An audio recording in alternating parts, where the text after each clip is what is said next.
Welcome DM show to. up. Son of Sorry. I just want to say the DM showed up. You can edit this out. Yep, I'll edit it out. Welcome to Pixels, Polygons, and Fun, a video game podcast where we talk about anything under the video game sun. I am your host, Raging Gingy. Along with me today is my excellent co-host, Mr. Pegasus. Pegasus, how are you, buddy? I'm usually not introduced in podcasts positively. That makes me very happy. Well, for now, positive. We'll see where it goes. But anyway, this is the second ever episode of Pixels, Polygons, and Fun. Again, like we've stated before, quality will get better over time, so that's certainly important to me. But, yep, we're new, so we appreciate any... It gets worse over time. You get to, like, episode 50, and it's like... Anyway, we can go ahead and get into some news for today, buddy. Yes, I see. Good news, everyone! So I have some interesting stories for you. Ooh. I know. Exciting. Anyway. Such suspense. We definitely didn't discuss them before we started the episode. No, we're winging it. That's how we're doing it here. But anyway, congratulations off to Rockstar. I found this to be really cool. GTA 5 was released, I would say almost about 5 years ago. And the company announced that GTA 5 has now shipped just about 100 million units. It's official. I'm a good luck charm. Because fucking last week, I said that GTA 5 was my favorite game of all time, and now they're announcing this huge milestone. I think, honestly, that kind of, one of the main contributors to that is, the whole GTA Online and how they're constantly updating it. Yeah, GTA Online is pretty cool. But what I'm more... screw around every once in a while. Right, but I'm kind of curious if the release for Red Dead Redemption... I ran into a hacker who dropped like $20 million on me once, so I have a garage full of ridiculous cars. Nice. You didn't get in trouble for that? No, because I wasn't the one who did it. I was just randomly walking around and suddenly freaking money. Yeah, fair enough. Free money. But I'm more curious if, the release with Red Dead Redemption 2, if that's going to affect GTA 5 at all. I wonder. I just want to say real quick, on the subject of hackers in GTA 5, I had a hacker on one of my servers who just turned everyone into campfires. Into campfires? Yeah, like there was firewood around their waist and they were on fire and constantly dying. Jesus. It was so dumb. And I got brutal. So mad. And my friend was like sitting next to me laughing. But yeah, congratulations to Rockstar, and we can only imagine that they're going to make even more money with Red Dead Redemption 2 coming out. Hashtag where's GTA 6? Oh, you can be patient. But next news figured to talk about, I enjoy it when I used to play it. Monster Hunter World has got a new update where they have added the Final Fantasy Behemoth. Cool. I'm not familiar with either of those franchises, but they both seem really cool. You've never played Monster Hunter? No, and I've only played like 5 minutes of a Final Fantasy game. Oh, you're killing me, dude. I know. There are a lot of games that I hadn't played that are like classics. The first time I played Earthbound was like a couple weeks ago. Well, I know I'm pretty much gonna butcher it because I don't know too much about Monster Hunter myself, but it's essentially an RPG game that you can play, and you basically run out and hunt down monsters, to kill them. About it. It's like an action RPG where you fight monsters. Yeah. I know. Yeah, and then the Behemoth is a giant dragon in the Final Fantasy series. I listened to most of the first episode of the G Club, and they talked, so I've got the gist. Wow. The update for that is live. So if you What's have that a game Xbox on? One, The Monster Hunter that got an update? Is it on the the Switch? it's on PS4 and Xbox One, and I know it is coming out for PC at some point. R.I.P. Nintendo. Now, actually, I know Monster Hunter is going to be releasing on the Switch. I just don't know which Monster Hunter it is. Give me 1 second, and I will. Dude, I fully remember when I was a kid having a Wii and wanting a PS3 or an Xbox 360 because there were so many great games that were on both of those, but not the Wii. So you've never played, even though you have a Wii U and. No, I've never played Monster Hunter. I don't have any games for my Wii U, dude. I have Mario Kart 8 and some Virtual Console shit. Okay, well, here, I found it. Monster Hunter Generations Ultimate is coming to Nintendo Switch. And it looks like it'll be released. Classic Monster Hunter and Modern Monster Hunter? I believe so, yes. Monster And it Hunter will be Generations? released August 28th of this month. Trying to make a Sonic Generations joke, and it's going right over your. Yes, it is. I'm sorry. But yeah, if you enjoy Final Fantasy and Monster Hunter, jump in that shit. And last news story for today, I figured it's going to be a very short news segment. But anyway, I was pulling up news articles for us to talk about today, and I came across on GameSpot a new Call of Duty game announced for mobile that is coming to China. Oh, it's a mobile game. You didn't tell me that when we discussed it. I mean, we winged it. No, it is a mobile game. Activision I thought it was partnered going to up. be like a fucking console game that was only coming out in China. That's why I was so shocked. Oh, no. No, I should have clarified on that. But no, you guys just ignore that little. China has their own version of fucking every game. There's a Fortnite mobile that exists only in China. Mm-hmm. But Activision partnered up with Tencent for the new game. I'm pretty sure those are the people who made the Fortnite Android China thing as well. Yeah, same developer. They've announced the partnership with Tencent, and it is being developed by a company called Teamy. Pretty sure I'm pronouncing that right. But anyway, Activision has stated it is a original game, which kind of suggests, it won't be a port. And they also said it'll include characters, maps, modes, and weapons that you're familiar with. And they said, but anyway, it is coming out in the next few months for mobile in China, so we can only hope that it'll come out globally for everyone else. I don't know if we want a Chinese bootleg Call of Duty.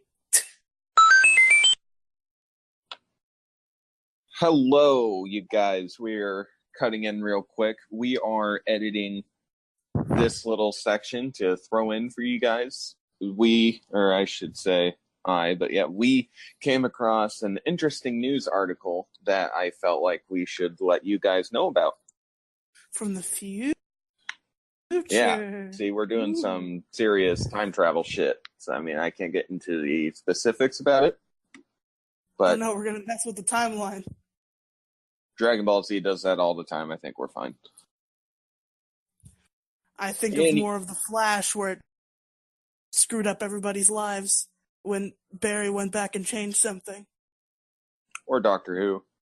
Anyway, I was surfing on the internet earlier today, Pegasus, and I came across something that, I'm not going to lie, got me excited quite a bit for the upcoming Pokemon Let's Go Pikachu and Let's Go Eevee for the Switch. Oh, please do tell. This is actually surprising. This time we actually didn't discuss this before. Well, I didn't see it until just about an hour ago. Coming from Nintendo Soup, 15 Kanto Pokemon have been re-trademarked in Japan. Okay. And this is interesting because the last time that Game Freak and Nintendo has re-trademarked Pokemon names was right before when Pokemon X and Y came out, and it was before we got Mega Evolutions. And those re-trademarked Pokemon got Mega Evolutions. So what would be the reason why they would re-trademark these Pokemon? And in case if you're wondering... Because they felt like it. Right. And if you want to know what the Pokemon that are re-trademarked, they are as follows. Golem, Machamp, Raichu, Jinx, Starmie, Hitmonlee, Hitmonchan, Hitmontop, Arbok, Weezing, Persian, Vaporeon, Jolteon, Flareon, and Dragonite.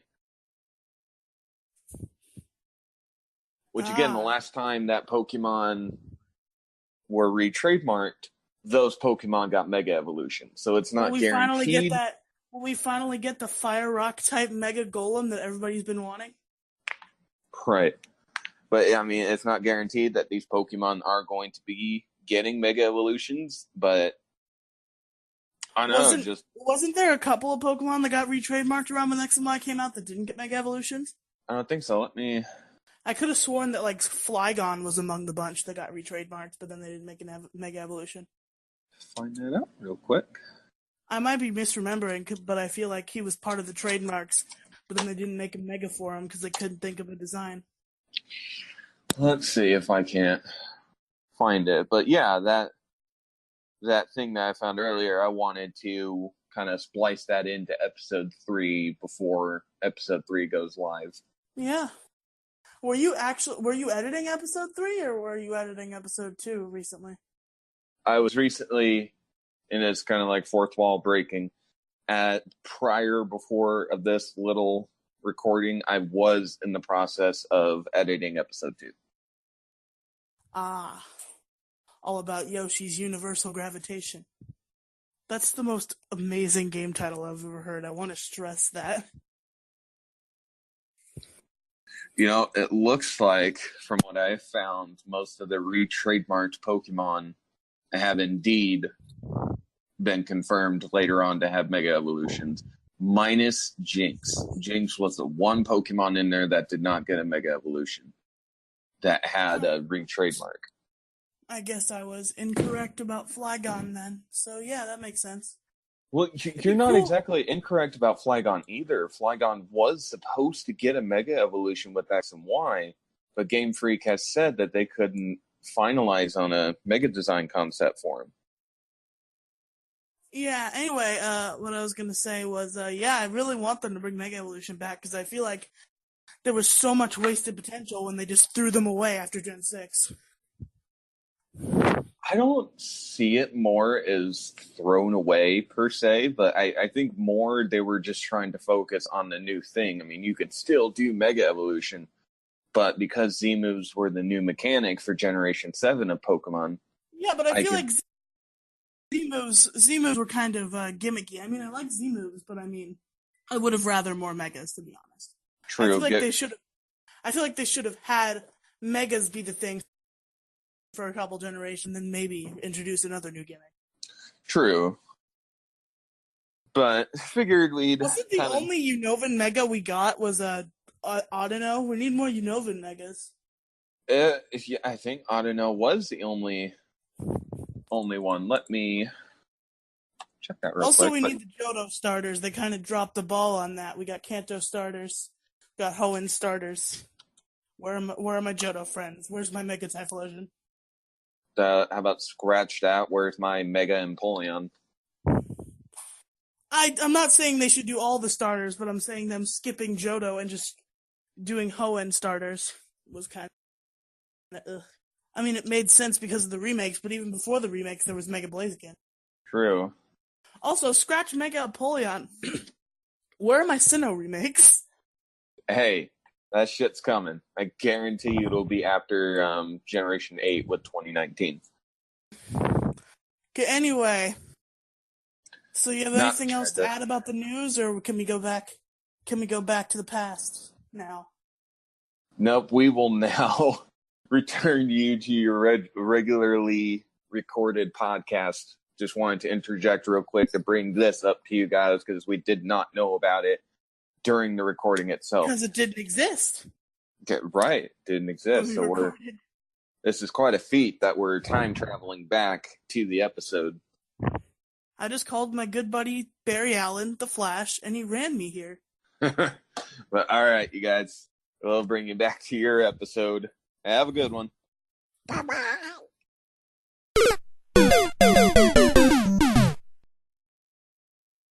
Well, I mean, assuming if it publishes out, I mean, it could, of course, be better.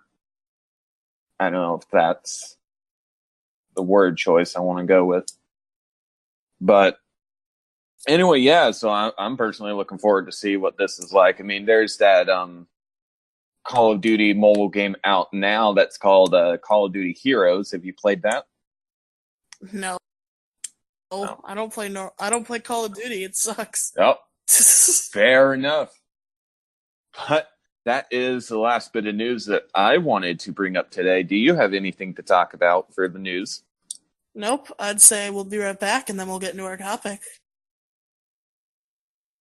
And we will be back. Oh, I'm keeping that in.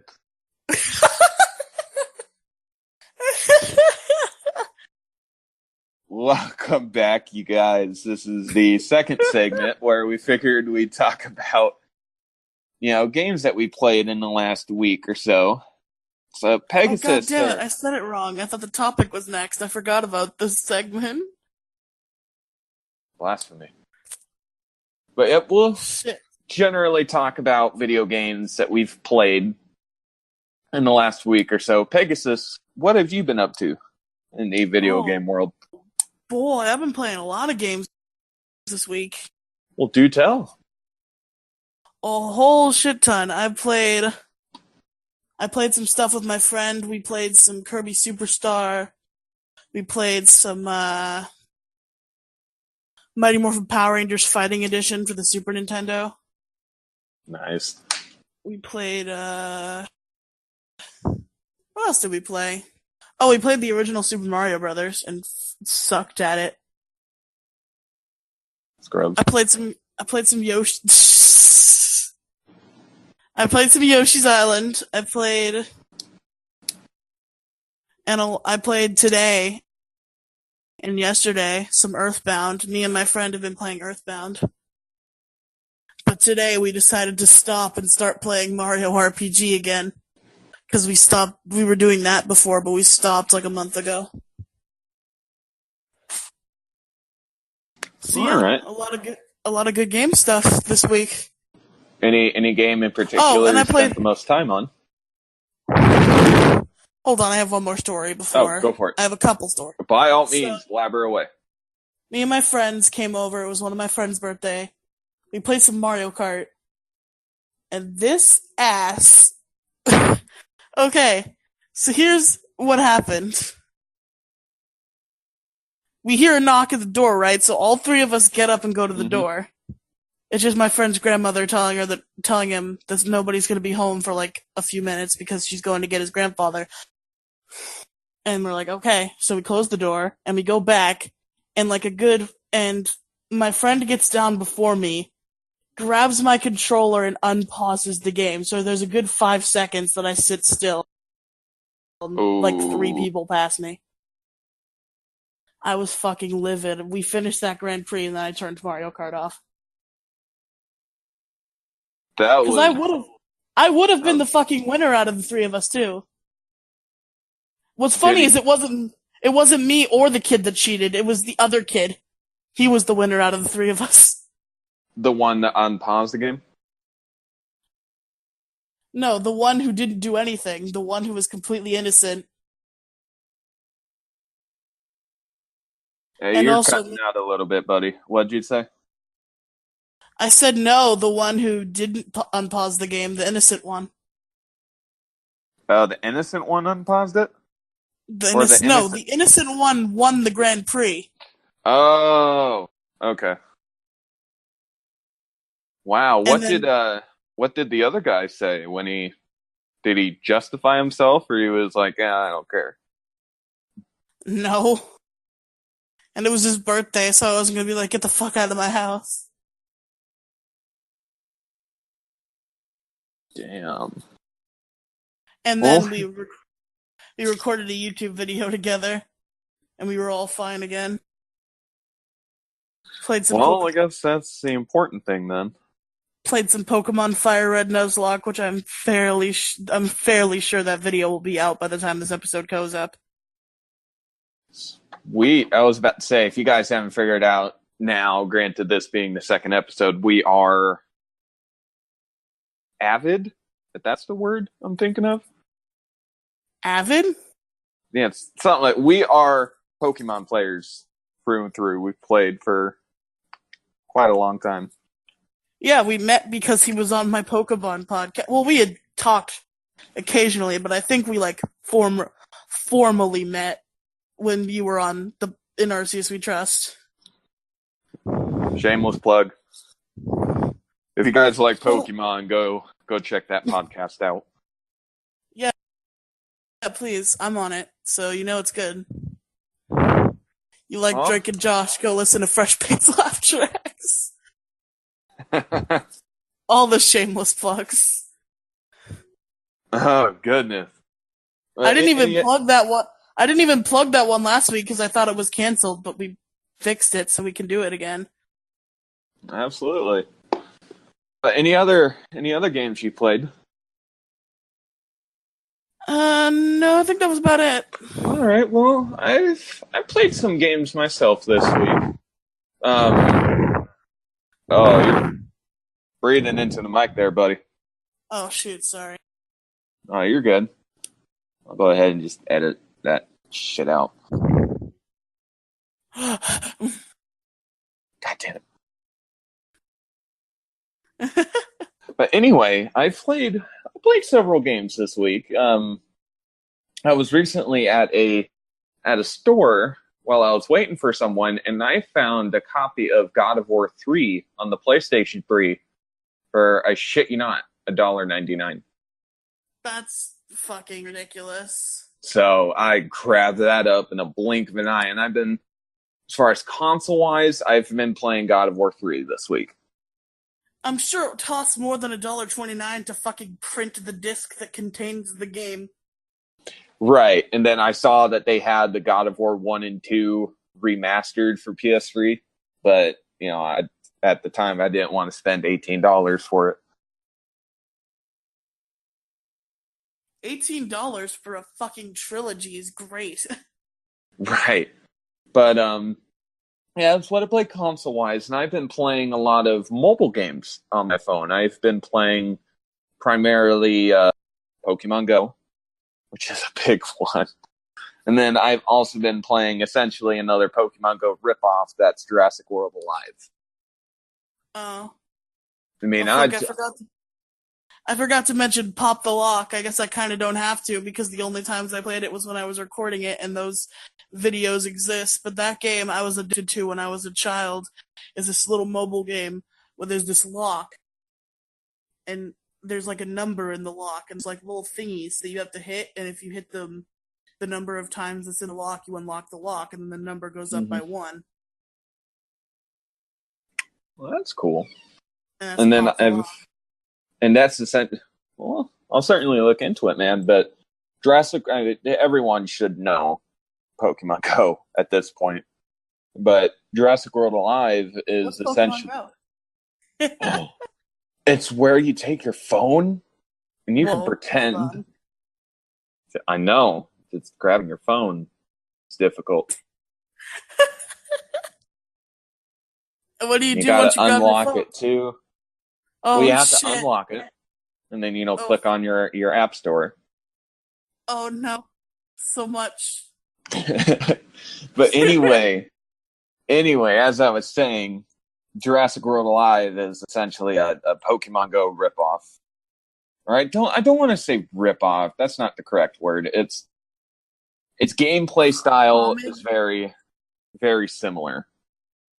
Homage. An imitation? Imitation, I think that's Good word. But I've been playing more of that because there was recently a big update to where they.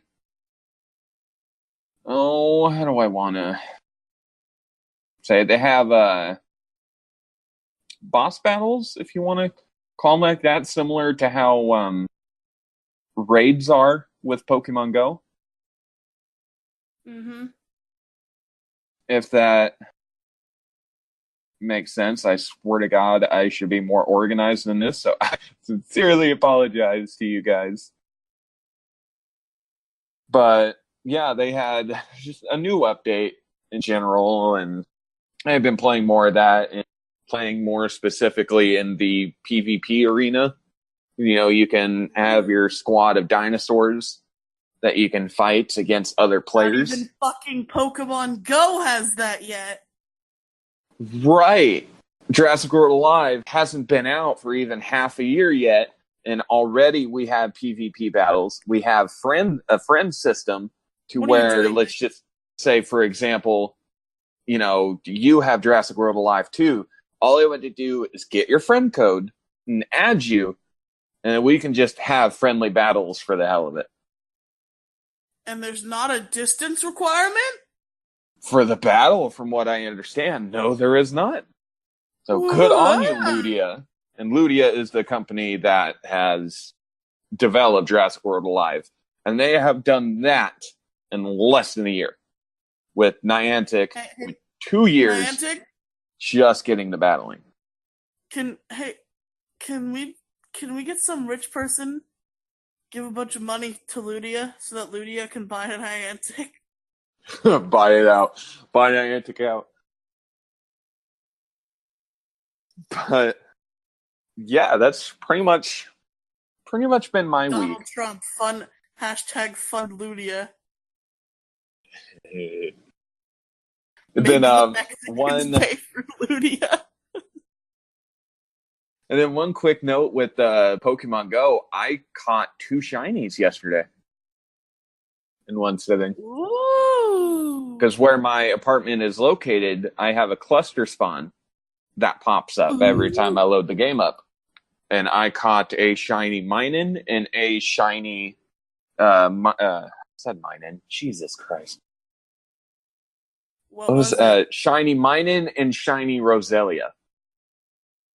I want the Minun. Give me the Minun. Well, I mean, until Niantic gets on their ass with the long distance trading, you're going to have to bring your ass to Nebraska if you want that Minun. I'll give you my account information. You know, that could legitimately work. We'll have to talk about that after the podcast. It does work. I did it for my friend who needed a Heracross. Well, we will certainly touch on this after said podcast, but that has been my week in gameplay. So certainly, hopefully have more of a diversing week next week for you guys. So we are going to take a small break, and we will be back with our third segment. So we will be back. Hey, are you ready for me to blow the lid off this entire operation? 99% of the time, these breaks are only like 2 seconds long for us. Don't tell them that. We can't tell them what goes on behind the scenes. Oh shit! I just exposed Pixels, Polygons, and Fun. Fuck. Anyway, we will be back with our third segment. And all right, welcome back to our third segment, where we generally have a topic that we talk about for each episode. And I can only hope, and I will say that this idea topic came from you, sir, and I would think you got the idea of the topic because of this character that I kind of humiliated you with in Super Smash Brothers. Actually, no, I got the idea because I was playing a legitimately fun and amazing game. Fuck you. You got pooped out as an egg. I don't want to hear you at all. God damn.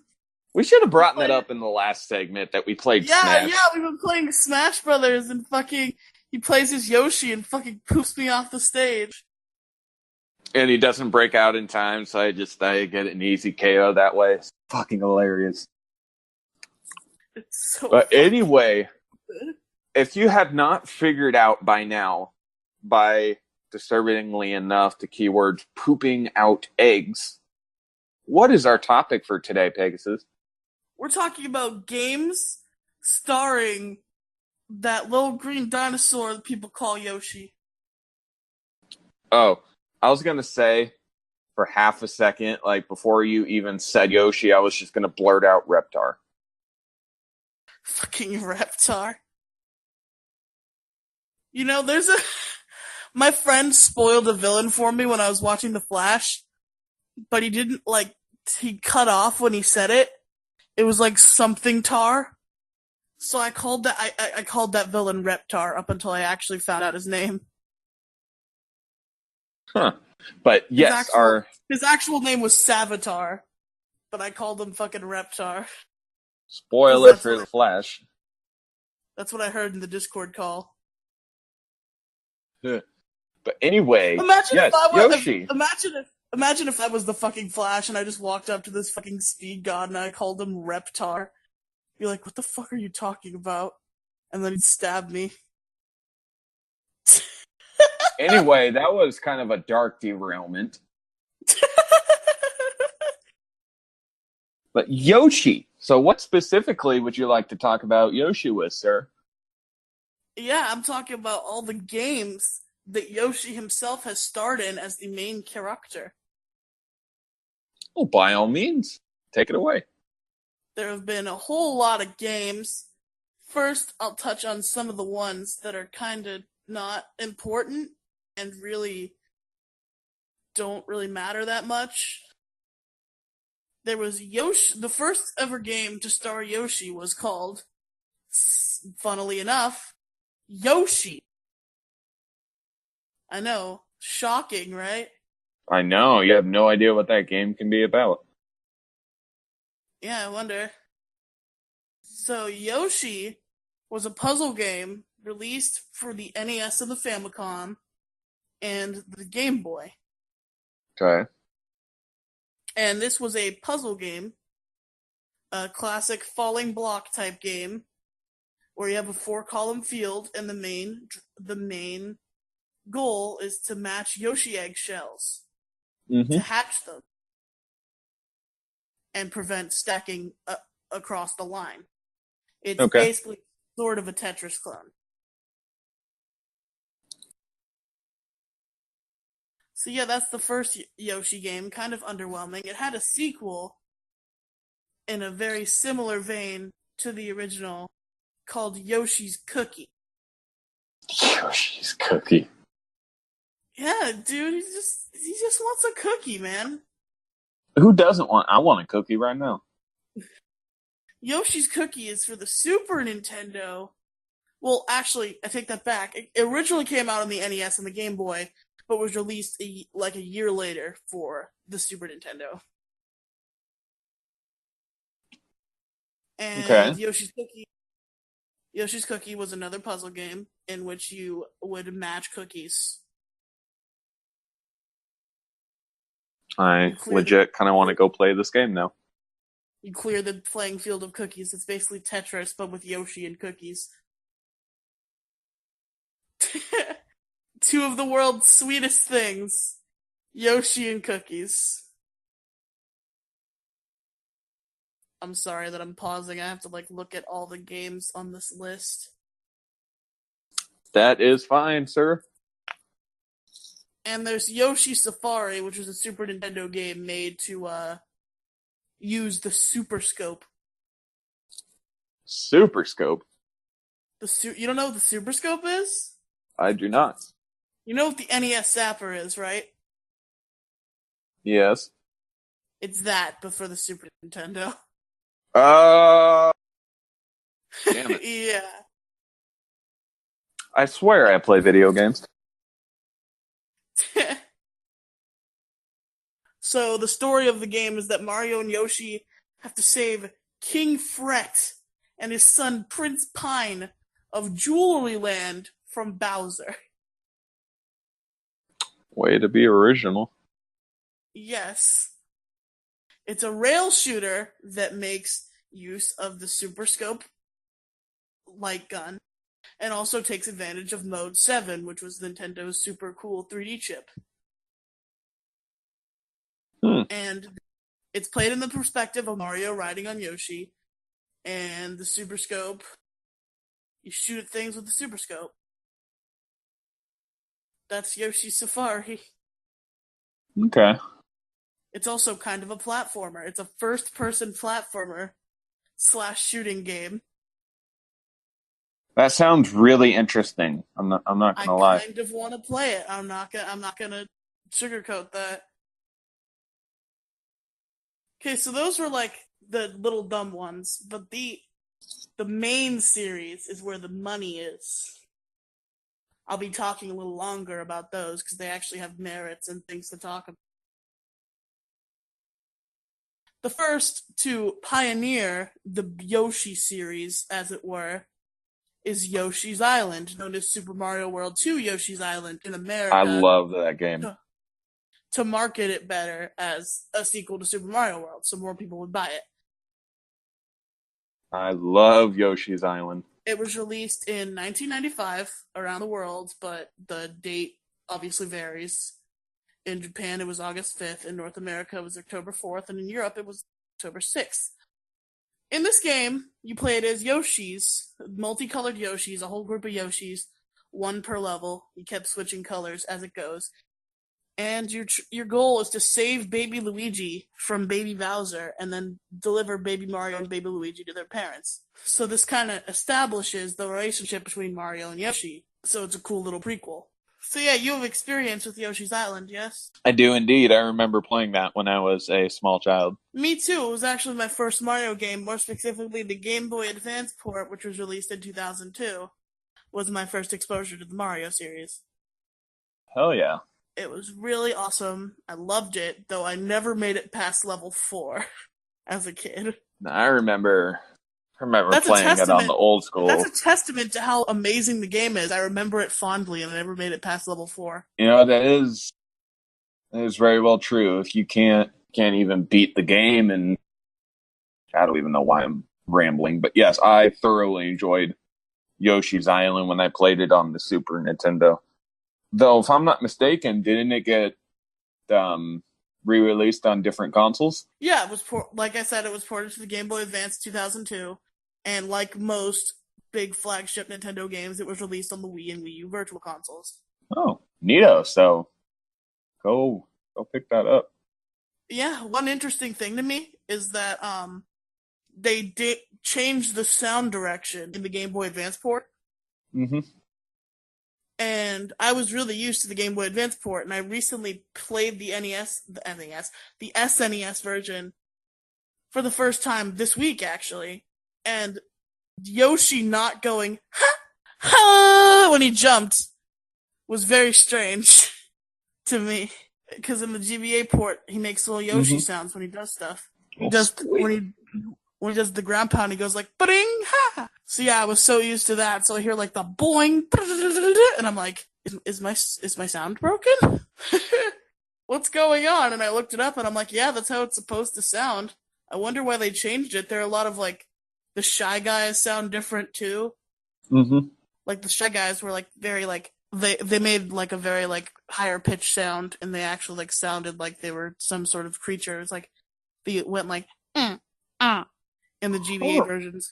So yeah, those are the differences that I noticed that I was used to because I had played Yoshi's Island on the Game Boy Advance. Anyway, it's a great game, amazing platformer, definitely worthy of its American given title of the sequel to Super Mario World. Which is fantastic. But yeah. I'm sure there are more Yoshi games past Yoshi's Island. Oh, hell yeah, there are. On the Nintendo 64, there was a game known as Yoshi Story. Bum, bum, bum.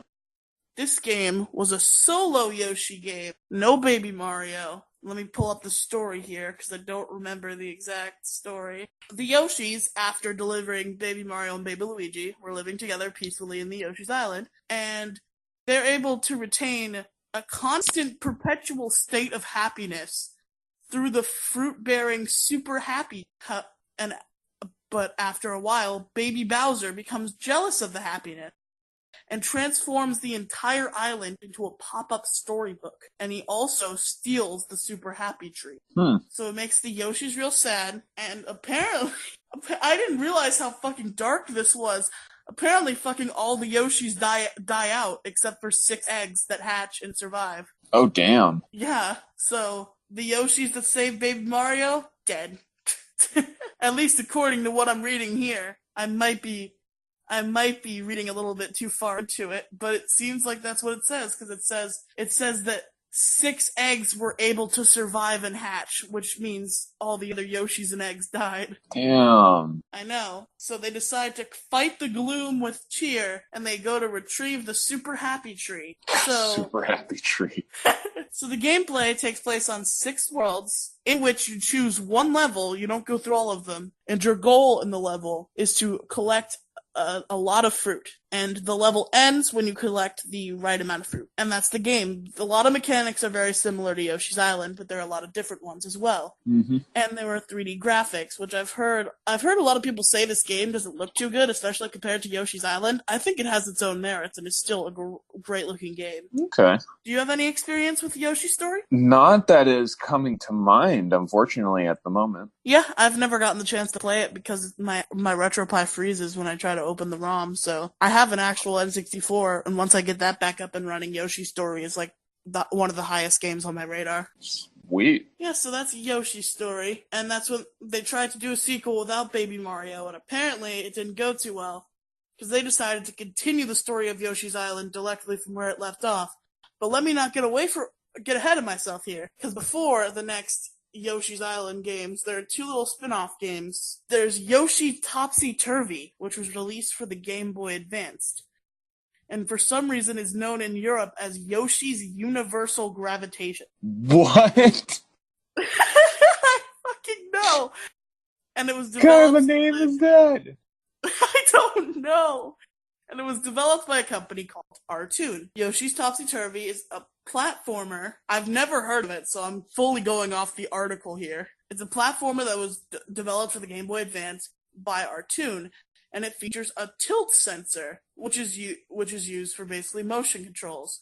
You tilt the Game Boy left and right to control the game area, and it can cause enemies and other objects to slide as the direction of gravity changes. That's why it's called Universal Gravitation, because there's gravity-changing mechanics. The title alone grabbed my attention. The gameplay mechanic is usually used to solve puzzles and aid Yoshi in completing levels. So what I can see here, it's a normal platformer game, but it has gravity mechanics that you use the motion controls for.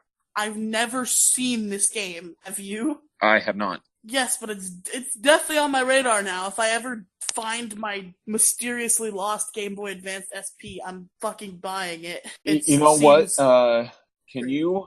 Can you run that title by me again? The one that's stupid or the American one? The one that got my attention. Yoshi's Universal Gravitation? Yeah, I'm looking that up right now so I could take a look at it. It's called Yoshi Topsy-Turvy in America. So yeah, that's quite interesting. I'm sorry I don't have more information for you, but I've never even seen that game.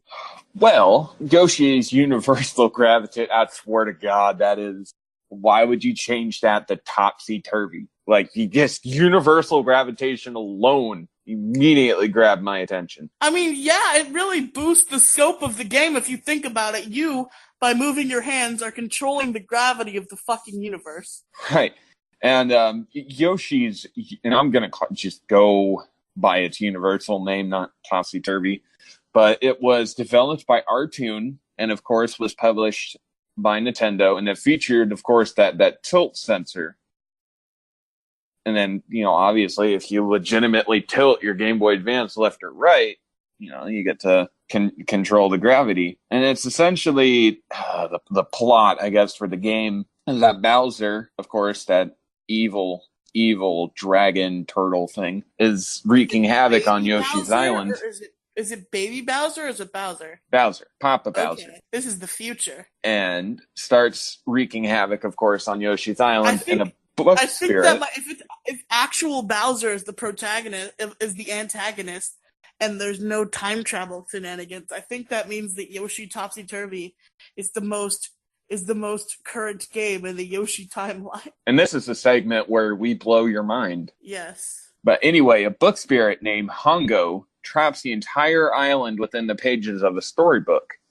And only by locking Bowser away, Yoshi can convince Hongo to release the rest of the island. So Yoshi sets off to progress through the chapters of the book to capture Bowser in the end. So basically Yoshi's Story 2? Essentially, if that's what you want to call it. Anyway, what is the next? Makes sense.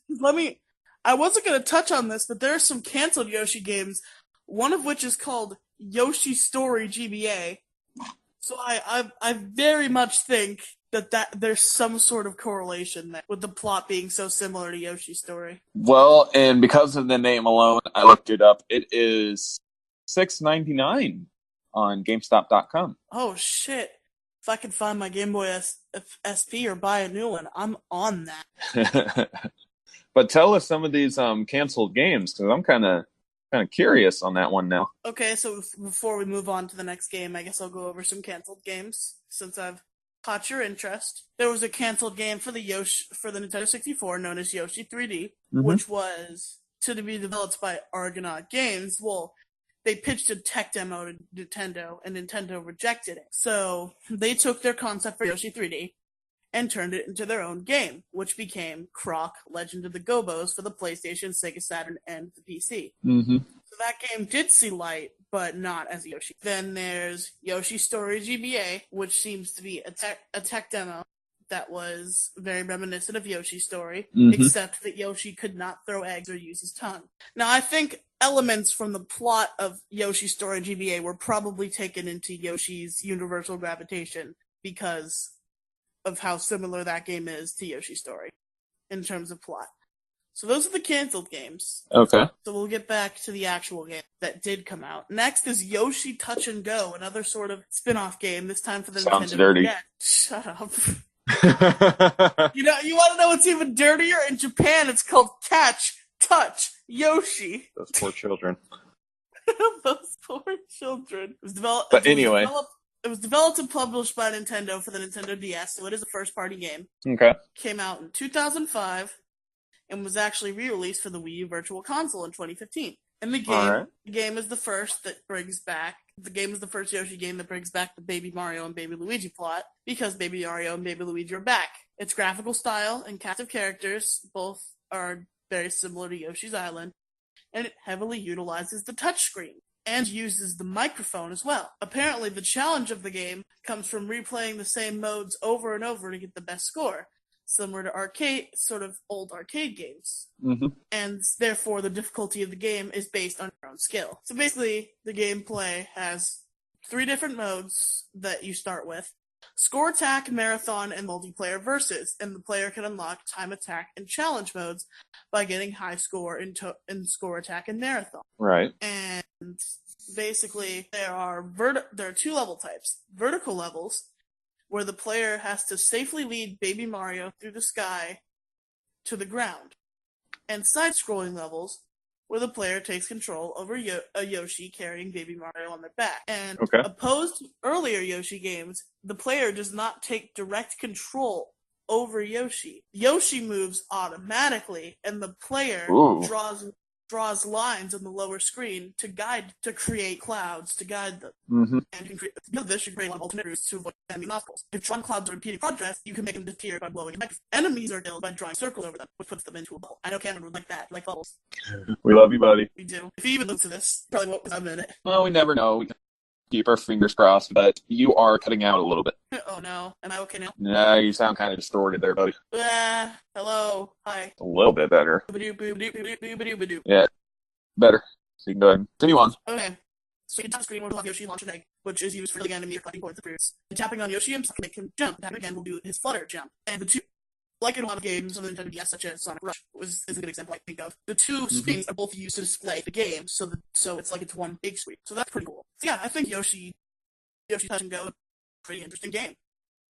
Do you have any experience at all with this title? I do not. Neither do I. We're both discovering some pretty interesting games today. We are indeed. Next on the docket is a Return to Form, a traditional game, a sequel to Yoshi's Island, known as Yoshi's Island DS, which came out in 2006, so 1 year after Yoshi Touch and Go for the DS. It was developed by R2, the same people who developed Universal Gravitation, if I remember correctly. Mm-hmm. So it's a direct sequel to Yoshi's Island, and the plot is this kind of very similar to Yoshi's Island, where Yoshi and Baby Mario have to rescue Baby Luigi from Bowser.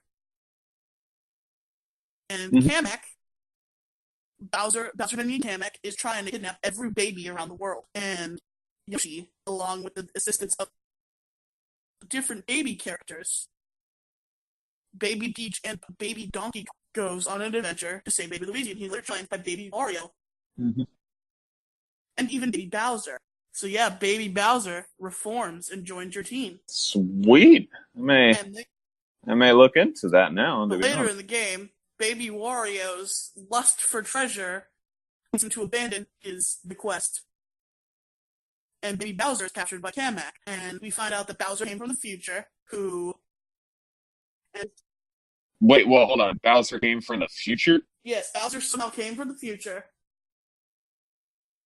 And his goal is to find the 7 star children, which is why Kamek has been kidnapping every baby. Jesus. So the whole draw of this game is that there's multiple babies that can have multiple abilities. Baby Mario allows you to be Yoshi, basically. I honestly don't remember all the baby's abilities. Let me see if it's here. Yeah, some of the more abilities that I can remember is that Baby Peach helps you float with an umbrella. Baby Donkey Kong can climb on vines. And Baby Bowser, when you have Baby Bowser, you can't make eggs and throw eggs, but instead can breathe fire. So yeah, it's quite an interesting concept. Okay. But the graphic style is very not reminiscent of Yoshi's Island. It seems like a normal game, which is very sad, because Yoshi's Island has its own really unique and fresh style. And instead of expanding on that style, it just looks like a normal-ass game. And also, like Yoshi Touch and Go and some other games with DS, uses both the screens as one whole screen. And I've heard they use the border in between the two screens to hide some shitty obstacles from you, which can result in cheat deaths. So yeah, this game isn't ridiculous all received. And I can see you can what? Do you have any? All right, we have time for a few more games, buddy. Any more you want to bring up? I was planning on going the whole main series. I was gonna continue on. Are we really? Oh, no! By all means, we're coming up to the hour mark. So no, just keep going. Okay. Keep going.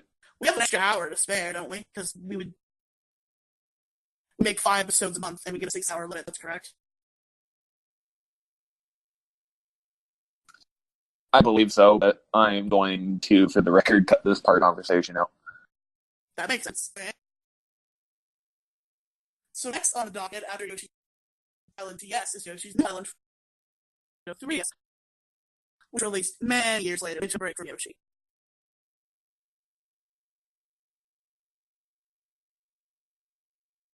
And Yoshi's Island is amazingly similar gameplay-wise to Yoshi's Island. It is basically an expanded gameplay.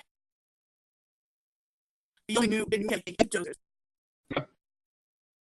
You swallow giant jumping dynamic.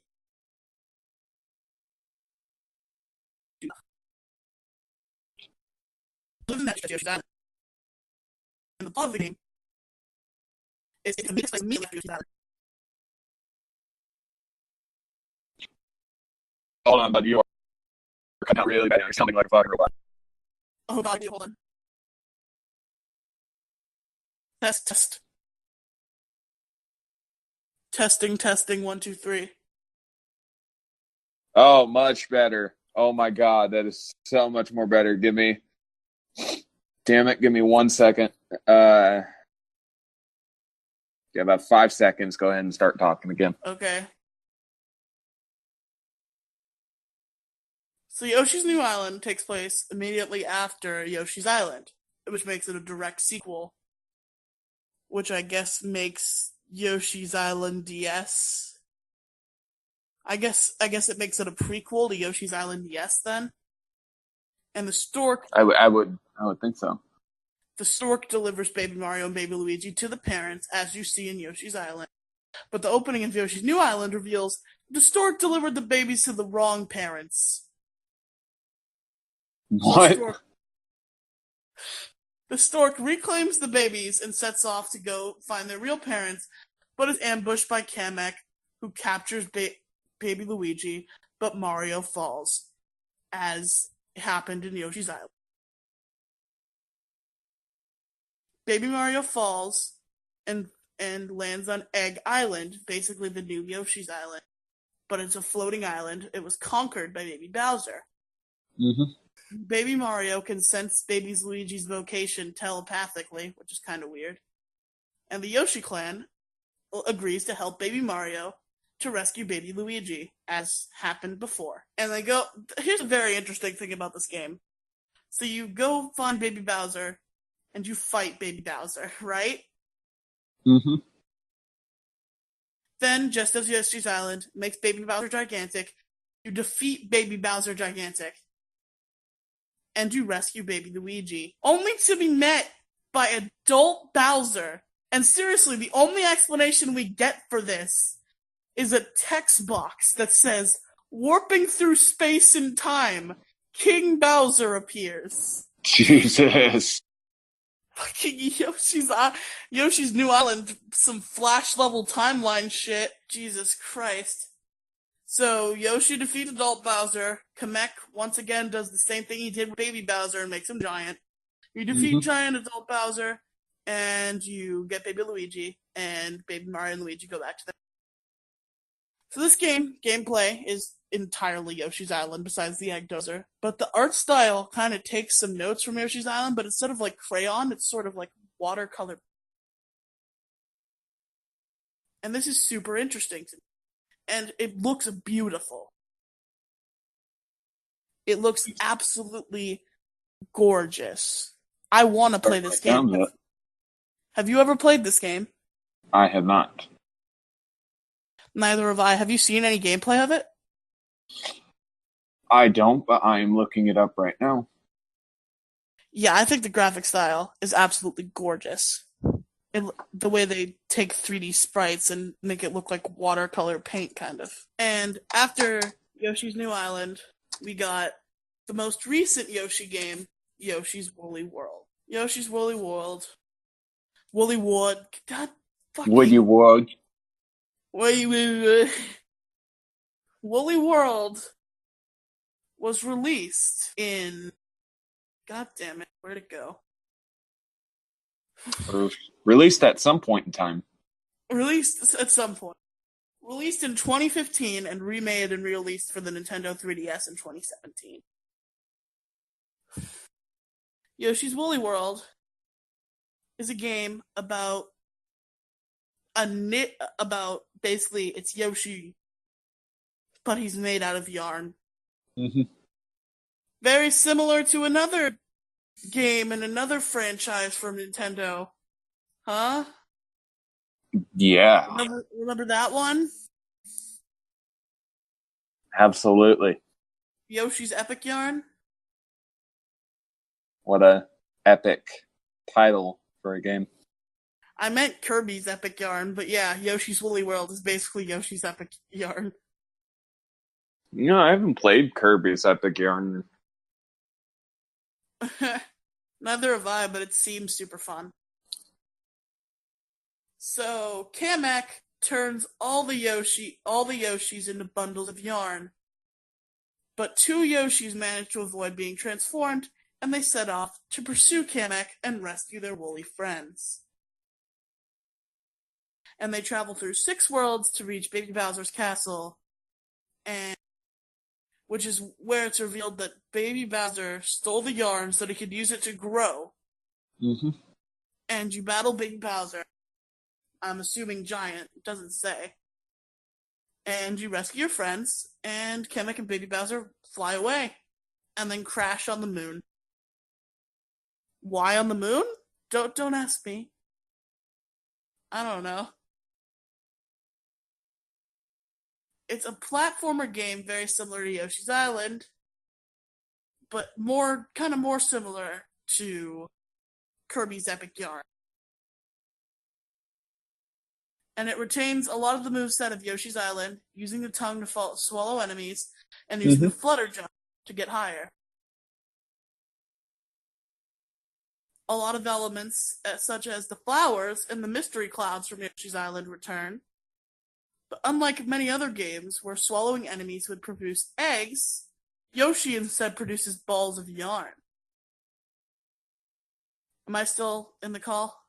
Yeah, you're still here. I'm listening. I didn't want to interrupt. Okay, just making sure. Mm-hmm. The yarn balls have various uses when thrown, such as tying up enemies, filling in certain platforms or objects. Players also gather white chicks in certain levels, where I assume they mean like chickens, but I see white chicks and I just think of some freaking blonde chicks. Like Yoshi picking up girls at the club. Attaboy. Or at a dinosaur. You got that big tongue. Put it to use. God. Oh my god. Jesus Christ, dude.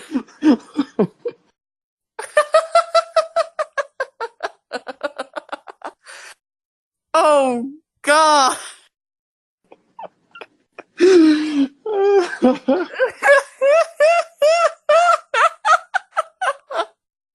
Oh. Jesus Christ. Oh, we tried keeping this friendly. That went out the fucking window. Oh boy. Anyway. The game has a co-op mode. Oh, really? Yes. It allows 2 players to become the Yoshis that survived, and they can even swallow each other, which is quite strange. Shut your mouth! God damn it! Okay, so that's Yoshi's Woolly World. Okay, sorry about that. It's okay. But, any other Yoshi games? Or is that the last one? That is the most recent one that has been released. But now give us Yoshi for Switch. Yeah, Yoshi for Switch. That's the one that I was about to refer to. Which is meant to be released in 2019 for the Nintendo Switch and will be using the Unreal Engine. Ooh.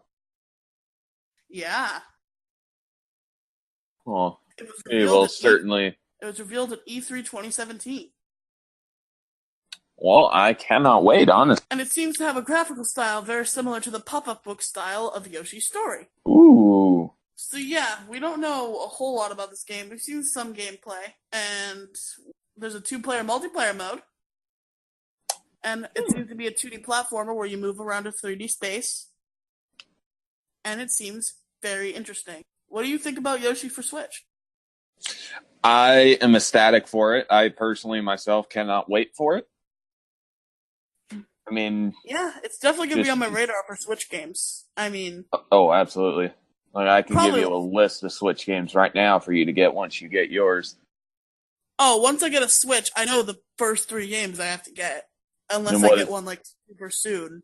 I assume I'm going to get one at Christmas. The games I really want are Kirby Star Allies. That's the biggest one. I have that, and I love it. Smash Brothers Ultimate, obviously. Absolutely. And Pokemon Let's Go. All right.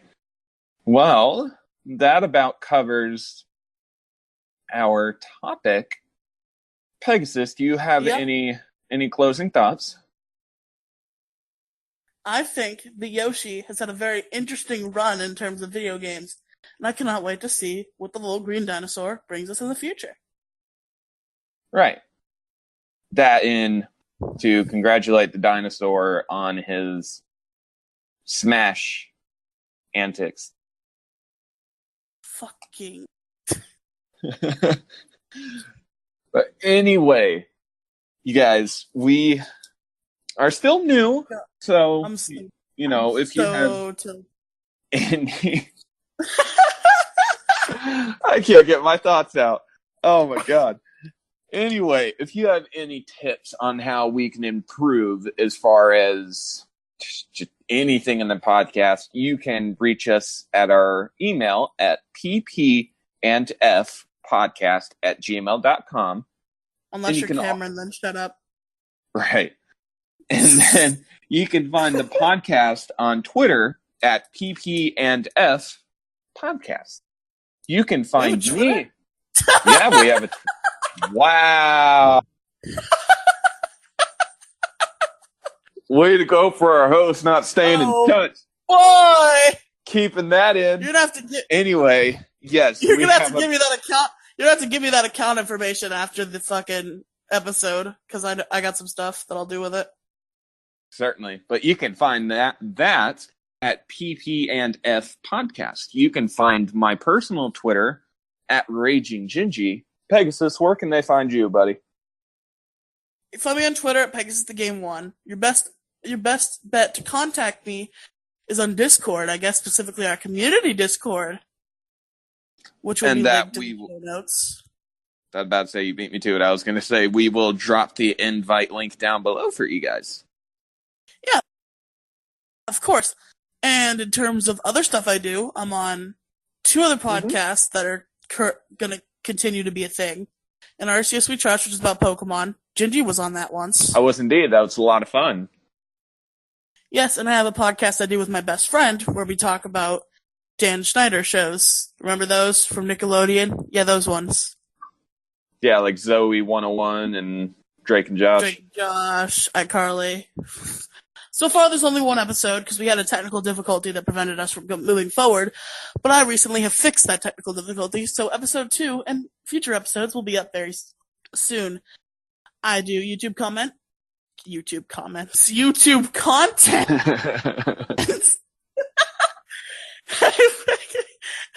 on my channel, Pegasus the Gamer. And that's basically it for my presence on the interwebs. Well, all right. And again, feel free to reach out to us, you guys, if you have any suggestions how we can certainly improve the podcast, because that is our big goal. Or if you have any potential ideas for topics for future episodes, by all means, reach out to us. Oh, breathing into the mic there, buddy. Fuck. Anyway, but yes, feel free to reach out and give us suggestions for topic of episodes and, you know, and that kind of stuff. But anyway, I've been your host, Raging Gingy. I have been Pegasus. And this is Pixels, Polygons, and Fun, a video game podcast. We will see you guys next time. See you next week.